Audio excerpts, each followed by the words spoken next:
Bonsoir mesdames et messieurs, ravi de vous retrouver cet après-midi sur Star 5 TV Guinée au compte de cette édition d'information dont voici les principaux titres. Les ressortissants guinéens au Soudan ont réussi à s'envoler pour Conakry dans l'après-midi de ce jeudi 4 mai 2023. Les patrons et les professionnels de la presse ont célébré la journée internationale de leur métier ce mercredi 3 mai 2023 à travers le monde. Une délégation de l'armée du royaume marocain est arrivée à Conakry ce mardi 2 mai 2023 dans le cadre d'une coopération militaire entre les deux pays. Bonsoir, je vous le disais dans les titres, les expatriés guinéens qui étaient pris au piège à des combats au Soudan ont été enfin embarqués à bord d'un vol affrété par le gouvernement guinéen pour leur retour effectif à Conakry afin de respirer l'air pur de la tranquillité et de la paix. Suivez cet élément avec Ousmane Bangoura. C'est au terme de quelques jours d'attente d'un avion affrété par le gouvernement de la République de Guinée que les réfugiés guinéens du conflit militaire au Soudan ont pu s'embarquer au nombre de 90 personnes, dont un diplomate, un agent à l'ambassade de Guinée au Caire et un missionnaire venu de Conakry dans l'après-midi de ce jeudi à l'aéroport international d'Aswan. Dans la perspective de la 4e campagne de saut en parachute, une délégation des forces armées du Royaume du Maroc est arrivée ce mardi 2 mai 2023 à Conakry.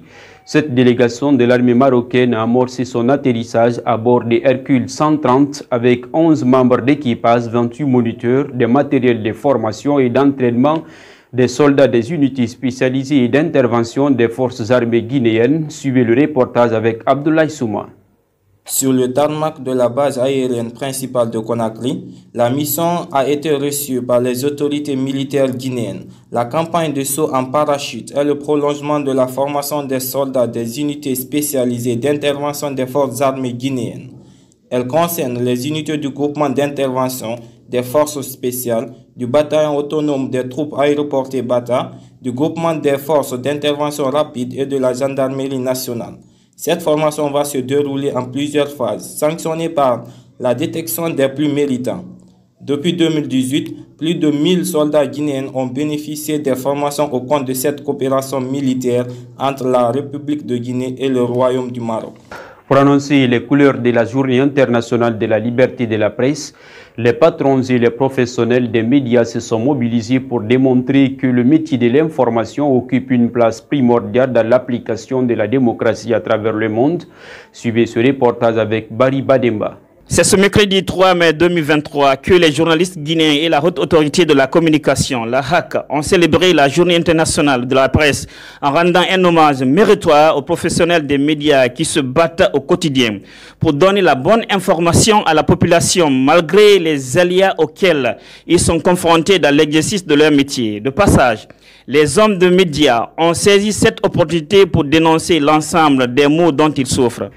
Dans la foulée, la suspension de Fana Souma de ses fonctions de directeur général est tombée ce matin de la part du ministère de la Communication à sa tête à Mme Aminata Kaba qui motive la dite suspension par une faute lourde. Mais pour le moment, la situation est difficile à décanter avec les journalistes de la RTZ 1 et 2 qui ne sont pas d'accord avec l'acte de Mme la ministre envers leur patron et réclament déjà son départ par des chants qui sont entonnés et scandés. Zéro Mme Aminata Kaba.